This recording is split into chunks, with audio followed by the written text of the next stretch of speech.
દાહોદના દેવગઢ બારિયા તાલુકાના નાણાતોડમાં ભારે વરસાદ બાદ પાણી જ પાણી.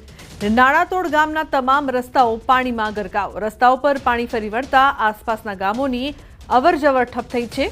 સ્થાનિક લોકોને ભારે હાલાકી ભોગવવી પડી રહી છે.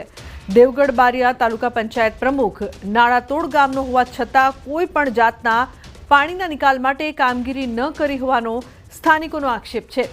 તો ભારે વરસાદથી લોકોને અવરજવરમાં પણ હાલાકી ભોગવવી પડી રહી છે. સાગતાળા, માંડવ તેમજ બીજી બાજુ ઝાબ, રેઢાણા, બૈણાકુવા આ દરેક ગામડાઓને જોડતો એક મુખ્ય રસ્તો છે જે અમારા ગામમાંથી પસાર થાય છે. એ રસ્તા થકી આજુબાજુના ગામ લોકોએ અવરજવર કરવા માટે મુખ્ય રસ્તો છે, પરંતુ છેલ્લા ઘણા સમયથી એ રસ્તો જ્યારે પણ ચોમાસું આવે ત્યારે રોંદ્ર સ્વરૂપ ધારણ કરી લે છે.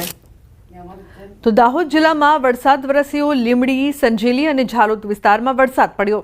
વરસાદના કારણે લોકોને ભારે બફારા બાદ રાહત મળી છે. ભારે વરસાદના કારણે ખેડૂતોને પાક પલળી જતા નુકસાનની ભીતિ.